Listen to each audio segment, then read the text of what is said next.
this is something I was not expecting. A friend of mine sent this, like, hey, who's also joking, just like, hey, did you guys write this or something? Because the proposals they have inside the manifesto are essentially the kind of things you would see Carl come out with. I mean, a few of them actually are just policies Carl has been trumpeting for quite a while, like the cap on immigration. But it's good stuff. So the Spectator did a list of what this is. So we can go to the Spectator article. They say Tories unveil anti-woke manifesto. So the Queen's speech yesterday may have seen the government's fairly dry vision of modern Britain, but the group of Conservative backbenchers and peers have now banded together to propose their own alternative. Cracking down on immigration, breaking up the BBC, and taking aim at woke policing are all proposed in the new Common Sense group of around 50 Tory parliamentarians. Titled Conservative Thinking for a Post-Liberal Age, it takes aim at the Equality Act, the Supreme Court, British broadcasters, and Extinction Rebellion, proposing a much tougher line on the forces of wokeism and its practitioners. Yes. Gold. I mean, actual... like, I thought we'd get back to bullying the Tories if they weren't conservative, but I mean, nope, this is a Common Sense group. They're almost taking the fun out of it, aren't they? I was looking forward to bullying the Tories, and now they're saying everything that we've been saying. This isn't fair. But this is the Conservative Sense group here, so 50 Tory MPs, which... I mean, if any of them want to interview or want to promote this, I mean, absolutely, we'll do it. This is great. So they say in here, and it's just wonderful. The group's chairman, Sir John Hayes, declares that the battle of Britain has begun, and guided by common sense of the people, we must triumph for the common good. For fellow member Gareth Bacon has written an essay saying that Britain is under attack from the woke ideology, with no democratic mandate, but instead an intense hostility to Western civilization. Policies to tackle this include definitive amendments to the 2010 Equality Act, tax incentives to encourage marriage, curbs on direct action protests, so, I mean, people breaking the law, that's what that is, and a requirement for state-funded institutions to promote British values, traditions, and history. Yes. So it's about time. Yeah, finally. based, right? Like, if you're going to take money from the state, well, then you've got a duty, you have to promote Britain. It's that simple. Like, we have it down in law already, British values defined by the British state, because of the problems we had with terrorists, and the government kind of essed the bed and were like, hang on, we need to define what British values are, otherwise how can we argue that the Islamists aren't us? So what were they? I can't remember the top of my head, but it was like individualism, democracy, rule of law, pretty basic stuff, and it was like, yeah, okay, good. In which case, if you are taking money from the state, do your duty. Promote British values. I find it funny how shortly after decimating the Labour Party in the local elections, they're just like, haha, look at this. Where was this before? Bring it up before, you would have got more votes. Okay. So some of the stuff in here. So Britain's top judges are also lambasted by veteran Edward Ley of the new, who's a new MP for Sally Ann Hart in the chapter on judicial activism undermining democracy. The pair describe the Supreme Court's ruling against Boris Johnson's prorogation of Parliament as a naked power grab with no substantial legal or judicial justification. Sorry, a lot of words. Such a political act was a gamble in order to stop Brexit, something that the politicised justices lost with legislative reform of the Supreme Court needed to prevent this from happening again. Yeah, there is. But, I mean, most notably, I mean, this is Carl's stock rhetoric about the Supreme Court here, in which he's just like, just abolish it. I mean, what was the point in it? We didn't need it before Tony Blair. Tony Blair brings it in. Why do we need it now? Like, it's literally Blairism. Get rid of the whole thing. And if they're going for, well, actually, these guys are essentially political activists, as demonstrated by them trying to stop Brexit, well, bye-bye. You're not going to be judges anymore. I know Blair has gone on a string of disavowing Blair, but has he actually disavowed the Supreme Court yet? I know he's said loads of stuff about mass immigration, Islam not being compatible with British values. So he said devolution was a mistake. He's the best opponent of Tony Blair. Like, they should hire him. They should just make a new department. Like, you got the welfare department, justice department. You got the anti-Blairism department, or the committee on anti-Blairism activities, and make Tony Blair the chairman. He is the expert, after all. Just him going around like, I need to fix everything I've ever done wrong. Just bring all the things that Tony Blair ever did. There's 5 laws a day he brought in, and make him review each one, and then just be like, burn it, burn it, burn it, get rid of them all. So the section on media reform, co-authored between James Sunderland MP and Express journalist David Maddox, demands the breakup of the BBC. Yes! The abolition of broadcast impartiality rules that big tech companies like Facebook be treated as publishers. So get rid of the nonsense that bans Fox News from being in the UK, and also get rid of the protections the Silicon Valley types have. Great, yeah. I mean, this is exactly what we need. They claim the pandemic has been a sultry lesson, with existing broadcasters seeing it as their role to promote pro-lockdown messages, with reform strengthening polarity of voices on freedom of speech against a, quote, quasi-Marxist movement of the liberal left. Good guys. What has happened to the Tories?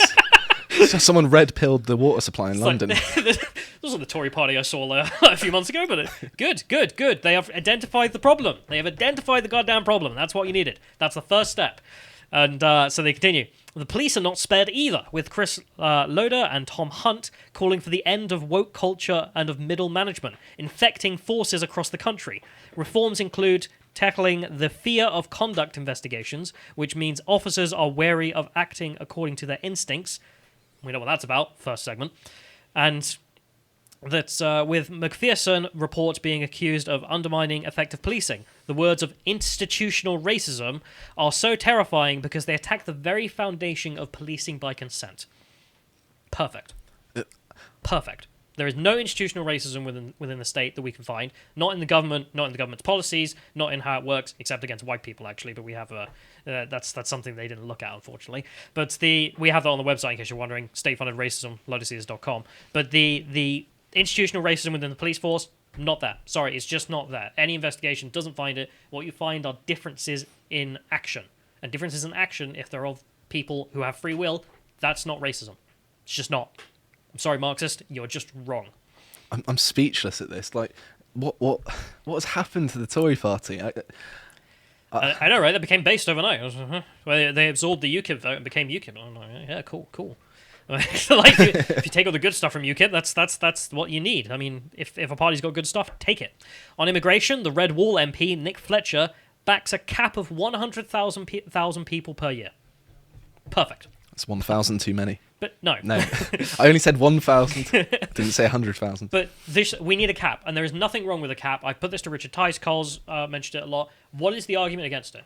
Because the government cannot be trusted. I mean, they've proven this, especially the Conservative Party, over the last 10-odd years. Multiple times, Manifesto pledged, we will get it down to the net tens of thousands.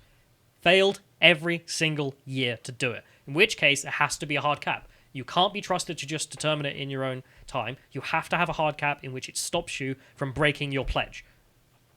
What's the argument against it? Oh, it's unpopular. Why do you keep voting for it then?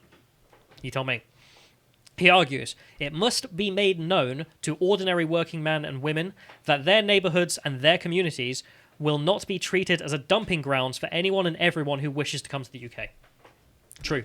Based, yeah. I'm sorry. I don't care how many unskilled workers there are in Pakistan. We're not going to send them all to some town and allow them to live there just because they want to. Are they necessary? Are they actually useful for the community? Will it help the community? Will it help the country? Will it make more money? There are a lot of questions that have to be asked before you just give them the visa. And there doesn't seem to be. There is not enough standards in place to make sure that the people who come here are useful for us. I mean, the pure numbers as well. I mean, before we get into the specific different cultures of immigrant groups that come to the UK, I mean, just the numbers alone are what need to be shut down, and a hard cap would do that. Piers Lord Horham of Lord Horrington's proposed that all jobs be advertised in the UK, along with a cap of the number of skilled workers allowed into the country and a suspension of the new entrant route, which allows employers to bring young workers from abroad earning over £20,480 a year.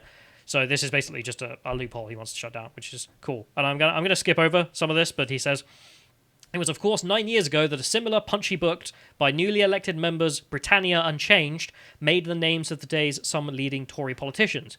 4 of the work's co-authors, Priti Patel, Dominic Raab, Lyd Truss, and Kwasi Kwarteng, shoot me, I don't know how to say that, now sit around the cabinet table, having all co-founded the Free Enterprise Group together. Will similar success greet the co-authors of the Common Sense book too? God, I hope so. Yes, this is great. I didn't expect this whatsoever. I was expecting to have to kick the Tories because they would become more complacent, but it actually seems like they've done the opposite. Love some of the chat. They're like, come on, Tories, score some effing goals. These are the goals. So, of course, the group formed a little while ago, but Ho's mad. Ho's were always mad. So just some of the reporting at the time here. Common Sense Group provides a veil for Tory culture wars. Oh no! How dare the Tories ever do culture wars? However, Conservatives could do culture wars. Culture wars are only for socialists, don't you know? How dare the Tories enact their own policies? That's awful. That were voted for by the public. So the next one here, the Morning Star, the socialist outlet, common sense or nonsense, and they just whine about this. Whine, I love the whining. But if you go to the manifesto itself, so we can go to the next one and see the Common Sense Group, Common Sense. I love that term as well. I was really not keen on it until I joined UKIP and just saw it everywhere, and I was like, yeah, you know what, yeah. Common sense. It's a phrase that everyone kind of understands, but you can't really put into words, or at least I can't. I'm not too fond of the term common sense because it just stands to mean whatever I believe most of the time. But, I mean, I'm willing to forgo that if it includes all of this. No, there's something about it where it's like, let's import loads of people who have certain views on where the age of consent should be, for example. And you go, that's not common sense. Like, I don't care where you're from, that's not common sense. Fair enough, yeah. So they say in here, so in the introduction, great sentence, the battle of ideas has been drawn into sharp focus with the emergence of the extreme cultural and political groups Black Lives Matter, Extinction Rebellion, Kill the Bill, et al. Subversives, fueled by ignorance and arrogance, fueled by ignorance and arrogant determination to to erase the past and dictate the future. True summation of the problem. Sir John Hayes, good guy. And there's one essay in here in particular. So I mentioned the cap on immigration. No argument, done. The shut down the BBC, no argument to be had, done. These things are long past their due date. But there is an essay on here, because the whole thing is essentially a collection of essays by the MPs. And there's one by Gareth Bacon MP that is "What is Wokeness and How It Can Be Defeated?" And this one I took special interest in. And I'm going to go through this. I've had to shorten it, but I've got some criticisms, but a lot of it is true. So he says, the rise of the power, reach, and influence of social media has been influential in increasing the pace and spread of what is broadly left-wing, anti-British, anti-Western, and anti-capitalist rhetoric, and a domino phenomena is being witnessed as a succession of national institutions and organizations accept, seemingly without question or critical analysis, this new orthodoxy. So, yep. Absolutely. That's true. A truly woke society would be one in which the diversity of how one looks is celebrated, whereas the diversity of how one thinks is ruthlessly crushed. Yes. Yeah, that's the problem. This is a thoroughly unappealing world view, and once the mask is ripped away and the true nature revealed, it will be seen as to be repellent. You'd think so, but but that is exactly what they want. Making it clear to people that is what they're demanding is totally the right thing to do. And applauds to this guy for at least identifying the problem here, which is them, the goddamn wokeists who insist on race and gender socialism, and we'll get into that in a minute. But the way to rip the mask away will require both government action and courage. Changes in the law will almost certainly be required. For example, definitive amendments to the 2010 Equality Act, as will new laws guaranteeing freedom of speech. So, here, Free Speech Act, amend the Equality Act to get rid of the communist nonsense that was put in there by the Blairites. This is music to my ears. Golden policies. I mean, the two things that I think are most needed in Britain to defend the culture that we have of Western liberalism. Couldn't pick any more positive things to pick. Absolutely right, Gareth Bacon. Good lad. So he finishes with, conservative values present a far more appealing alternative. Values of shared national identity, patriotism, family, faith, duty, freedom under the law, democracy, and personal responsibility are as relevant now as they have ever been. Brexit and the Conservative landslide, especially the destruction of the Red Wall, in 2019, have emphatically demonstrated this. Yes, no one is voting for left-wing values. Left-wing values are trash. There is just nothing to be salvaged from them. However, as he points out, these are some right-wing values that just cannot be left-wing. So patriotism, family, faith, duty. I mean, duty, it's something can't be understood within a left-wing framework, in my opinion, except for the party. So freedom under the law, democracy, personal responsibility. True. Everyone keeps voting for him. In which case, put him into law. That's why you guys were put there for. He's totally right. That's the correct thing to do. Although the one thing he does say that I find a bit is he's laying this out for the rest of the Tory party. Mm-hmm. So I don't know if this is. I'm sure he'd agree with this criticism, which is that he lists BLM, for example, and he says BLM don't just stand for Black Lives, and it's sort of like yeah, sort of past that avenue. Like, I don't know who hasn't figured that one out yet, but I guess half the Tory party still. But Yeah, I think they've got to be very careful with what they say about that sort of thing as well, because it's going to be one of those things where if you step a foot wrong, you're going to get hammered in the press, the left-wing press, that is, about it. And I think he's probably that's just what they're trying to scared be... of, but there's no reason to be scared. There's a reason you keep winning. No one likes them. They're awful. Sorry, I'm interrupting. But No, do carry on. sorry. But okay, so the one thing I wanted to go on to was the other criticism I have of this, which is after reading the whole essay, he doesn't really definitively and specifically define what woke is. And this is a problem you come across with most people, and through no fault of their own, it's really difficult for most people to define what woke is, wokeism, all the rest of it, this ideological view. And if most people had to, I mean, I couldn't off the top of my head normally, but thankfully with Ash Sarkar, who's come to save the day and define wokeness. And when you define it as she defines it, you understand exactly what's wrong with it and why it should be put to the dustbin of history. And in case you're wondering, Gareth, if you're watching, or anyone from the Common Sense group, go and check out this video, What is Woke Culture?, in which Carl explains in depth with his co-host Ash Sarkar there. But I'm going to play the clip of Ash defining what woke culture is. Let's play. What precisely do you mean by woke? What exactly do you mean here? What is woke culture? This is what no one has been able to explain to me. What is woke culture? To answer Ash Sarkar's totally honest question of what is woke culture, we now turn to respected television academic Ash Sarkar from later in that very same podcast. Woke is accepting that LGBT identities are valid and should be protected under the law. That woke culture is an acknowledgement that there are racialized outcomes reproduced through institutions in society, and people of colour measurably are treated differently. What I want at an interpersonal level is understanding, empathy and solidarity. And at a political level, I want the pursuit of redistributive goals, whether that's power, whether that's wealth, whether that's land, in order to pursue aims of social justice along class, gender and race lines. There you go. That's what you needed to put at the start of that essay, in my opinion, and you should do so going forward. What does she want on a political level as being a wokeist? She wants the redistribution of land, power, and wealth along race, class, and gender lines. Redistribute power, wealth, and land along racial lines, then gender lines, and then class lines. I mean, it's race, gender, and class socialism. That's what it is, in a sentence. Even Marx didn't go that far. He just went for the class stuff. Yeah. But the wokists take that and go, yeah, that's valid for class groups, but also what about racial groups and gender groups? And then they want to redistribute everything along those lines. That's wokeism. That's what's wrong with it. Just say that to someone. I want race socialism.